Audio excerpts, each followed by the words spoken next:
हाय वाडी, how are you?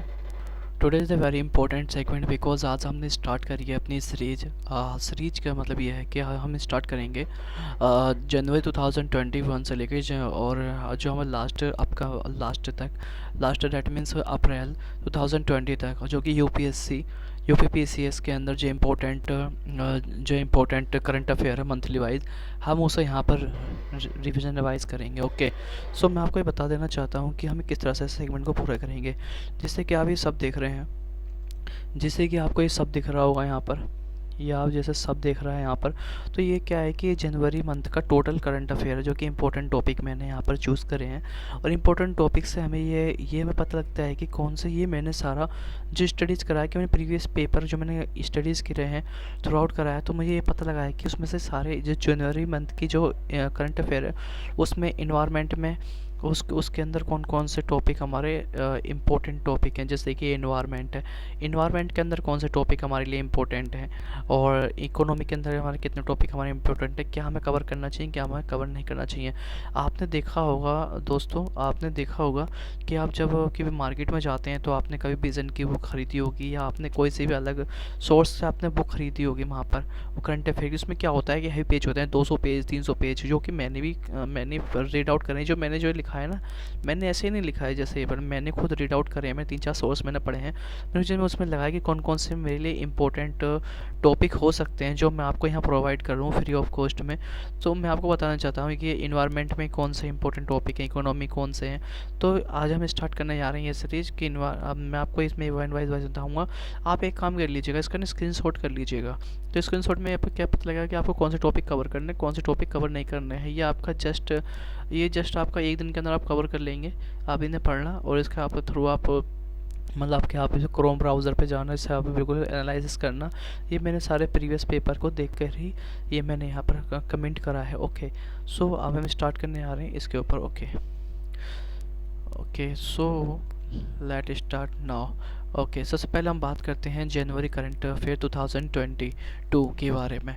Okay, तो environment के अंदर कौन कौन से टॉपिक जो इम्पोर्टेंट, इंडियन पेंगुलिन। अब इसके अंदर क्या है, काफ़ी सारे स्टूडेंट को बिल्कुल इसमें वो रहते हैं कि यार इंडियन पेंगुलिन है क्या, ये हमें देखना होता है। इसके अंदर मैं 3 चीज़ आपको बता देना चाहता हूँ। जैसे इंडियन पेंगुलिन में क्या है, इसका क्वेश्चन आ चुका है, चाइनीज़ पेंगुलिन होते हैं, इंडियन पेंगुलिन होते हैं क्या, ये आईयूसीएन की रेड लिस्ट में थ्रेटेंड है, नहीं है। क्या ये वर्ल्ड लाइफ प्रोटेक्शन एक्ट जो 1974 है, जो वर्ल्ड लाइफ प्रोटेक्शन एक्ट 74 जो है, उसके अंदर ये कौन उसके अंदर जो है ये कौन से उसमें आते हैं, मतलब कि ये क्रिटिकल इंडेंजर, मतलब कौन शेड्यूल 1 है, शेड्यूल 2 है, शेड्यूल 3 है, उसके अंदर आते हैं नहीं आते। ओके, अगर हम बात करते हैं इसके साइट्स के अंदर, ये कौन से अपेंडिक्स के अंदर आते हैं, अपेंडिक्स 1, अपेंडिक्स 2, अपेंडिक्स 3, तो ये भी हमें चेक करने की ज़रूरत है इसके अंदर। Okay okay, national tiger conservation authority, और सॉरी वो आपको यहाँ पर दिख नहीं रहा होगा, सो मैं आपको यहाँ पर जूम आउट करके दिखा देता हूँ। सॉरी सॉरी सॉरी फॉर दोस्तों। हाँ, अब ठीक है। तो जो नेशनल टाइगर कंजर्वेशन अथॉरिटी है, इसमें क्या है कि कौन से अथॉरिटीज़ में कितने मेंबर होते हैं, इसका चेयरमैन कौन होता है, ये आपको सब देखना होता है। नेशनल टाइगर कंजर्वेशन अथॉरिटी को क्या है इसके अंदर, ये कौन अथॉरिटी को कौन इसे कंजर्व करता है और ये क्यों हमारे लाई गई है। अच्छा, ये है कि औरंग नेशनल पार्क है। ये औरंग नेशनल पार्क कहाँ पर है, ये है असम के अंदर। आप चेक कर लीजिएगा वहाँ पर कितने नेशनल पार्क की भी आप सब देखने का। ये तो फिर मैच झुकेगा नहीं साला, क्यों, ये है रेड सैंडर। ये आपने फिल्म देखी पुष्पा, उसके अंदर ये कम से कम 1 करोड़ रुपए तक की बिकती है 1 टन। इसके अंदर क्या कॉस्मेटिक के लिए भी यूज़ होती है, तो आप इसके लिए अच्छी तरह से एनालाइज कर लीजिएगा। Indian state of the forest report, ये तो बहुत इंपॉर्टेंट है। आपके स्टेट में कितने फॉरेस्ट रिकॉर्ड है, कौन से मतलब डेसिडियस फॉरेस्ट है, कौन से आपके या सॉरी कौन से आपके डेसिडियस में आते हैं, कौन सा आपके टेरिटोरियल में आते हैं, कौन से इक्वेटर लाइन में आते हैं। ये आपका ट्रॉपिक ऑफ कैप्रिकॉर्न में कौन कौन से ये अपने आते हैं, ये आपको सब चेक कर लेना पड़ेगा। जैसे आपको चेक करना है, sorry tropic of cancer, tropic of capricorn में कौन कौन से आते हैं फॉरेस्ट, और कितने परसेंट कौन सा ओपन फॉरेस्ट है, कौन सा क्लोज ऑफ फॉरेस्ट है इंडिया के अंदर, से आपको देखना पड़ेगा। ओके, ये है state environment impact assessment agency. अब मैं बताता हूँ स्टेट इन्वायरमेंट क्या होता है। ये क्या होता है, एक असेसमेंट रिपोर्ट है। आपने पता करा हो गया अभी भी जो ग्लोबल के अंदर जो भी स्विट्ज़रलैंड या लंदन के अंदर भी एक रिपोर्ट पब्लिश हुई थी, जो कि उसमें क्या है कि इन्वायरमेंट इम्पैक्ट असेसमेंट की रिपोर्ट 6 का सेकंड पार्ट अभी रिलीज़ हुआ था। फर्स्ट पार्ट पहले हुआ था रिलीज़, सेकंड पार्ट रिलीज़ हुआ है। इसमें क्या है कि इसमें काफ़ी सारी टीम होती है, रिसर्च करती है इन्वायरमेंट को किस तरह से अफेक्ट पड़ रहा है, क्या इसके अंदर मतलब कि सी लेवल का अब अपिंग जा रहा है या कार्बन डाइऑक्साइड कितना बढ़ रहा है। ये सब कुछ चेक करने का जो वर्क होता है वो इनका ही होता है, मतलब कि इन्वायरमेंट एजेंसीज का ही होता है। अच्छा, तो अब इतनी पॉइंट है उसके अंदर इंपॉर्टेंट, मैं गारंटी से कह सकता हूँ इंपॉर्टेंट पॉइंट यही है। अच्छा, इकोनॉमी के अंदर हम आते हैं। इकोनॉमी के अंदर बहुत ही इंपॉर्टेंट है क्या, पीएम किसान। पीएम किसान के भी 10th आई थिंक 10th ही वो आई है, इसकी स्कीम आई है अभी। तो अभी ये भी आप चेक कर लीजिएगा कि किस तरह से मतलब कि पीएम किसान की अभी तक शेड्यूल है, जिसमें कि पीएम किसान को 6,000 रुपये, सॉरी, जिसमें पीएम किसान को 2,000 रुपये तक, पीएम किसान को 2,000 उसके अंडर में इसके 2,000 रुपये दिए जाते हैं। ओके, सो अब हम स्टार्ट करने जा रहे हैं draft rule for GM food. अब ये क्या है, जेनेटिक मॉडिफाइड, जेनेटिक मॉडिफाइड, इसे जेनेटिक मॉडिफाई क्रॉप बोलते हैं। इसके अंदर क्या है किसके अंदर क्या रूल लेके आया जा रहा है, कितनी परसेंटेज के लिए, कितनी परसेंट हम इसके अंदर ऑर्गेनिक फार्मिंग कर सकते हैं, कितनी परसेंटेज में हम आज के हम आर्टिफिशियल फार्मिंग कर सकते हैं। तो ये भी है हमारा। ओके, तो ये हो गया ड्राफ्ट को आता है magic core sector industries. Core sector industries क्या होती है, जो किसके ऊपर टोटल डिपेंड करती है, 42% आज के टाइम में डिपेंड कर रहे हैं। और जिसमें कि मैं आपको बता देना, आप कितना कि core there are 8 sector. First is the refinery, second first refinery crude oil, okay, and refinery and steel, cement, natural gas, fertiliser and cements. Okay, yeah, there are 8 industries to be included in this the marketing. Okay, fifth. Okay, ये है bio energy crop important. Bio energy crop important, that means क्या कहना चाहता हूँ इसके बारे में। ये जो है ये एक साल के अंदर तैयार नहीं होती है, ये होता है 2 या 3 साल लगते हैं सर। ये होता है वाइनली नहीं होती, ये होता है annually crop, the crop of या क्रॉप मेजरमेंट। ओके, एक होती है एनुअली, एक होती है वाई एनुअली, मतलब 2 साल में तैयार होकर तैयार हो जाती है। फिर उससे वहाँ से हम बायो एनर्जी क्रॉप्स में क्या होता है, उसके अंदर काफ़ी सारा हमारा एथेनॉल वगैरह निकलता है, तो उसे हमें एनर्जी के लिए हमें यूज़ करना होता है। तो वो देख लेते हैं। मतलब शेड्यूल बैंक तो आपको पता ही है सब कुछ, ये बैंड लोन वगैरह सब कुछ देते हैं। ओके, पेमेंट बैंड वगैरह, मगर ये चेक वो ये जो होते हैं ये लोन नहीं देते हैं, ना क्रेडिट कार्ड देते हैं। ये डेबिट कार्ड या जमा पूंजी अपने कर लेते हैं पेमेंट बैंक में। ओके, ये भी चेक कर लेना आप अपने India renewable energy development agency. अब ये क्या है भाई, इंडिया रिन्यूएबल तो मतलब आपको पता ही है, ये जो हमारी जो हमारी डायरेक्टली हम कुछ बनाते नहीं हैं, डायरेक्टली हमें आउटसोर्स हमें मिल जाते हैं। आउटसोर्स दैट मीन्स हमें हमें जो है हमें जो है पूरे अपने यूनिवर्स थ्रू डैट मीन्स क्या कि सूरज की रोशनी से हमें मिल जाती है रिन्यूएबल एनर्जी। तो उसके डेवलपमेंट एजेंसी, उसके बारे में हमें पढ़ना है। Foreign contribution regulation act. अब ये क्या है, फॉरेन कंट्रीब्यूशन, फॉरेन एफएफआई या एफडीआई वगैरह जो हमें फॉरेन से हमें प्राप्त होती है, उसके बारे में हमें देखना होता है। ओके, फ्लाई क्या होती है, फ्लाई के डैट मीन्स जो भी लाइक हमें इसे रोड वगैरह बनाने के अंदर काम आता है या ब्रिक्स बनाने के काम आती है। कौन बॉडी से रेगुलेट कर रही है, कौन सी बॉडी से रेगुलेट नहीं करनी है, वो भी हमें देखना होता है इसके अंदर। ओके, आते हैं हम अपने थर्ड पॉइंट पे, ये है हमारा साइंस एंड टेक्नोलॉजी। बस ये 5 हैं, they are 5 point and they are 2022 in January month. Okay, quantum entanglement. क्या क्वांटम क्या है, क्वांटम एक ऐसी सिचुएशन है जो कि मैं आपको क्या बताऊँ इसके बारे में। एक ऐसा सर्वर मान लो या ऐसी टेक्नोलॉजी मान लो जो कि million of the fast of the one operation, मतलब कोई भी ऑपरेशन कर रहे हैं उसे 1000 या 1 मिलियन ऑपरेशन फास्ट इससे कर सकते होते हैं क्वांटम। अच्छा, गिटहब का मतलब मैं आपको बताना चाहता हूँ गिटहब क्या है। गिटहब एक ऐसी सिचुएशन बोल सकते हैं, ऐसे बोल सकते हैं कोई भी कोई पर्सन है, लाइक उनने उन्होंने कोई एप्लीकेशन उन्होंने बनाई है या उन्होंने कुछ भी ऐसे डेवलप करा है, तो उसे प्लेटफॉर्म पे लाने के लिए गिटहब के एप्लीकेशन के सॉरी वो जब मतलब उसको कोलाबोरेशन करना होता है तो वो भी से इम्पोर्टेंट है देखने के लिए। तो कोलाबोरेशन आप देख लीजिएगा। नेशनल सुपर कंप्यूटिंग मिशन पर हम कंप्यूटर है या कोई भी कंप्यूटर था हमारे, they are four computer in India. So our government to be the our government to finalize in the funding for funding 1500 crore rupees to provide as a national supercomputing mission। First pig heart transplant, ये आपको देखना पड़ेगा कहाँ पर हुआ, कैसे हुआ, और क्या ये पिग का हार्ट क्या इससे कैसे वेरी करता है ह्यूमन के उससे एक्टिविटी से, क्या उसके डीएनए को चेंज कर सकते हैं नहीं कर सकते, ये सब चेक करना पड़ता है।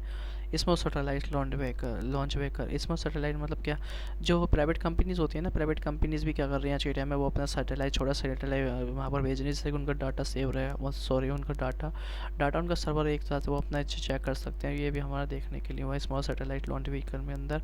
ओके, ज्योग्राफी मैं ज्योग्राफी ज्योग्राफी के अंदर लोकेशन सेंट्रल यूरोप। आपकी क्या है भाई location central Europe. Central Europe का मतलब आपको पता है कि कितनी कंट्री हैं यूरोप के अंदर, आपको पता है देयर आर कितनी कंट्री हैं, बताओ कंट्री कितनी है यूरोप के अंदर, टोटल यूरोप के अंदर आई थिंक 48 कंट्रीज हैं।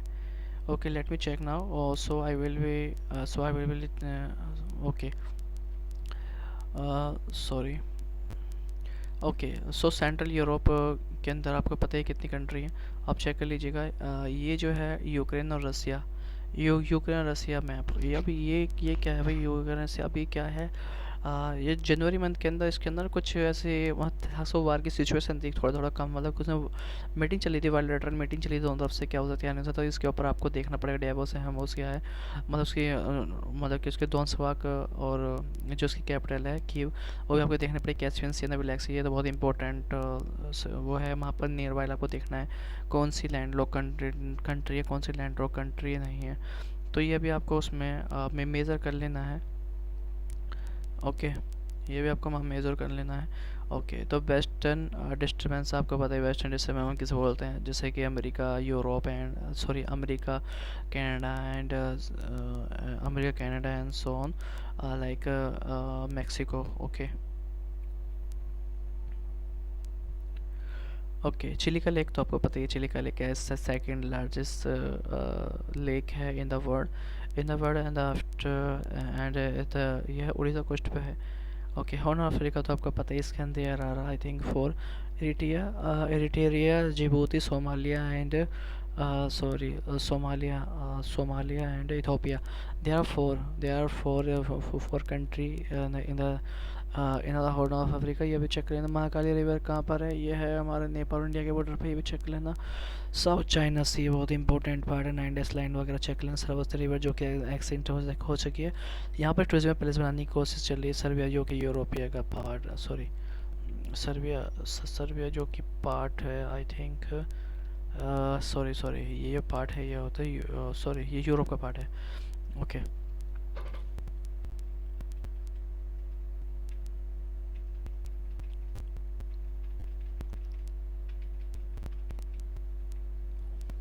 ओके अब आते हैं पॉलिटी पे, अपनी पॉलिटी का ना आर्टिकल 348। अब ये क्या है, ये एक हमें बता रहा है आर्टिकल 348 सुप्रीम कोर्ट की लैंग्वेज के अकॉर्डिंग बता रहा होगा आई थिंक, आप चेक कर लेना ठीक है ना, मुझे इतना ध्यान नहीं आ रहा क्योंकि यार इतने सारे हैं ना, काफ़ी माइंड से स्कैप आते हैं। ओके तो ये है national commission for protection of children.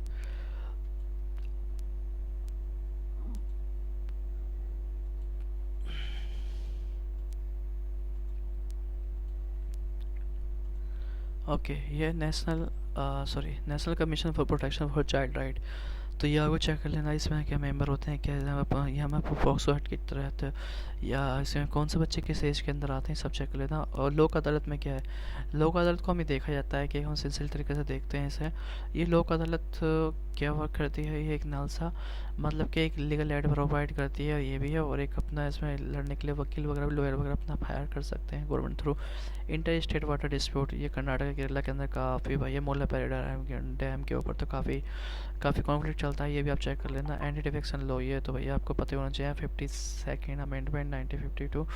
इसमें क्या होता है कि आप चेक कर लेना 3 टाइप्स के इसमें, और कुछ इसमें एक्सेप्शन भी रहते हैं, वो आप चेक कर लेना। ओके गुड गवर्नेंस इंडेक्स कौन पब्लिश करता है कौन पब्लिश नहीं करता है, ये भी आप जाके कर ले लेना। Okay international relationship. अब ये क्या भाई आईआर के अंदर इम्पोर्टेंट ये क्या है, RC regional comprehensive economic partnership. ये क्या है कि जो रीजनल कॉम्प्रिहेंसिव इकोनॉमिक पार्टनरशिप इसके अंदर इकोनॉमिक के हिसाब से मजबूत किया जा सकता है। और क्या है इसके अंदर कौन कौन मेंबर है, कौन से मेंबर्स का विवन है, कौन सी मीटिंग कब हुई है, लास्ट मीटिंग, ये सब चेक कर लेना आप आके। China build bridge across the Pangong lake. अब ये पेंगोंग लेक के बराबर में, जो कि चाइना की 10 से 9 से 10 घंटे की जो विजिट होती थी, मतलब कि जो ट्रैवल टाइम होता था उसे घटा के इन्होंने 3 घंटे का टाइम बना दिया ऐसे ब्रिज को बनाने के बाद में। तो ये चेक कर लेना ये क्या बना रहे हैं वहाँ पर। ओके एनपीटी ये क्या, नॉन प्रोलिफरेशन ट्रीटी। ये एक होती है डिसआर्मामेंट, मतलब कि अपना तुमने न्यूक्लियर बॉम्ब बना लिया है, ये आपको किस तरह से उसे मिटिगेट करना है, ये उसे रिड्यूस करना है, ये सब इसके अंदर होता है। एनपीटी साइन करनी है। एनपीटी के बाद इंडिया ने अभी तक साइन नहीं की नई ट्रीटी को, ना इंडिया ने ट्रीटी साइन करी है और ना ही इंडिया ने अभी तक इसके ऊपर कुछ इंटरफेयर करा है। Okay North Atlantic Treaty Organization, इसके आपको मेंबर आपको देखना पड़ेंगे। नॉर्थ अटलांटिक मतलब क्या, अटलांटिक होता है, एक होता है अटलांटिक, होता है आर्कटिक। सो आपको देखना पड़ेगा अटलांटिक क्या कह रहा है, अटलांटिक ट्रीटी है क्या। ओके अटलांटिक महासागर या आर्कटिक की बोलो से जो भी है। वर्ल्ड इकोनॉमिक फॉर्म डेवोस के अंदर जो मीटिंग हुई है उसको चेक कर लेना कि कब क्या है। India central Asia summit, India central Asia summit, तो इस बारे में मीटिंग हुई है, इसके बारे में आप चेक ही कर लेना क्या है क्या नहीं है। ओके मैं आपको बता देना चाहता हूँ, मैं जो आपने इसके आगे लिखा नहीं है ना, आप इतने हल्कस हो जाएंगे, आप इतने हल्कस हो जाएंगे अगर मैं आपको इसमें आगे बता देता हूँ। तो आपको क्या करना है कि आपको खुद जाके उसे ये फिर फोटो स्क्रीनशॉट ले लेना, इसलिए खुद जाके आपने इसका मेन पॉइंट आपको इसमें क्या करना है कि आप नोट्स बना लेना फ़ौरन से पहले, तो ये आपके लिए बहुत ही बेनिफिट करेंगे ये नोट्स। ओके ये नोट्स आपको बहुत बेनिफिट करने वाले हैं। सो अब आते हैं हम सिक्योरिटी के ऊपर।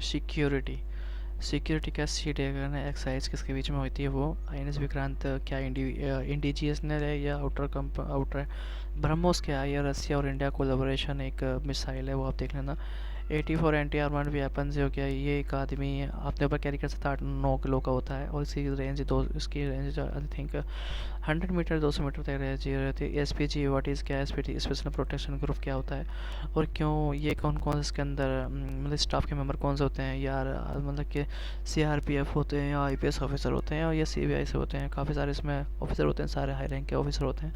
तो इनके लिए भी हमें देखना होता है, ठीक है ना, कि क्या है और कैसे अपॉइंटमेंट होते हैं। और क्यों ये न्यूज़ में आया कि अभी मोदी प्राइम मिनिस्टर मोदी उनकी सिक्योरिटी ब्रीच हुई थी, इसलिए अभी उसमें आया अभी history and art and culture, ये बहुत इंपॉर्टेंट है भाई टॉपिक। जैसे मैं आपको बता दूँ साहित्य अकादमी अवार्ड, साहित्य अकादमी अवार्ड है कि 22 language plus 2 language Rajasthan and English, उसमें भी अभी दिया गया है। साहित्य अकादमी अवार्ड के लिए अपना चेक कर लीजिएगा, अभी हाईएस्ट है ये जिस ऑथर और उसके लिए दिया जाता है। ओके रानी वैल्यू नहीं है, रानी वैल्यू होना चाहिए। ये कौन है, ये जो है ये टीपू सुल्तान के साथ है, सॉरी हैदर अली के साथ में ये लड़ी थी, अगेंस्ट ब्रिटिश के खिलाफ लड़ी थी। आप देख लेना।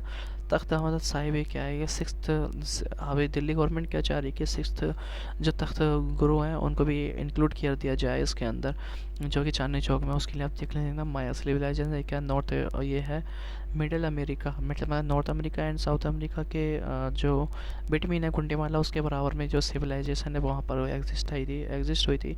तो उसमें यहाँ पर क्या हुआ सिविलाइजेशन में, आप देख लेना। तो 4-5 तरह की सिविलाइजेशन हो रहे हैं, वो भी आपको पढ़ लेनी है। उसके अंदर गॉड हेड योगिनी, 64 योगिनी के बारे में हमने पढ़ा, उससे रिलेटेड है। रविदास के बारे में पढ़ लेना। स्वामी विवेकानंद जी तो कोई नहीं जानता, इनमान शख्सियत को। स्वामी विवेकानंद जो है बहुत ही इंपॉर्टेंट पर्सनैलिटी है उस टाइम पर, जब इन्होंने अपना भाषण दिया था, जब इन्होंने अपना एड्रेस किया था, एक मेंबर ऑफ एक पार्लियामेंट्री, मतलब रिलीजियस पार्लियामेंट थी। तो जब उन्होंने याद कराया तो काफ़ी सारे इंपॉर्टेंट इन्होंने प्रोवाइड करा है, अपना टाइम इन्होंने काफ़ी अच्छा प्रोवाइड करा है इन्होंने इंडिया के अंदर, और काफ़ी सारी बुक्स वगैरह लिखी हैं। सोमनाथ टेम्पल ये भी देख लेना। इटर्स ऑफ इक्वलिटी, ये तो मैं बता, स्टेचू ऑफ इक्वलिटी आर्टिकल 14 के अंदर देख लेना। लाला लाजपत राय कौन है भैया, ये इनकी कुछ 1929 में इन्होंने कुछ मतलब इन्होंने अहिंसा का रास्ता अपनाया था, बट इनकी कुछ प्रोटेस्ट के दौरान इनकी लाठी, मतलब इनकी जो इनकी स्टिक लग गई थी, उनसे इनकी डेथ हो गई थी। ओके सोसाइटी तो बहुत इंपॉर्टेंट है, ओनली 2। अगर रैंकिंग इंस्टीट्यूशन रैंकिंग ये चेक लेना। स्पेशल मैरिज एक्ट ये आप चेक कर लेना। तो ये था आज का हमारा टोटल। तो society is sorry the special marriage act 1954, ये आप चेक कर लेना ये क्या है। और okay, so thank you for view my video।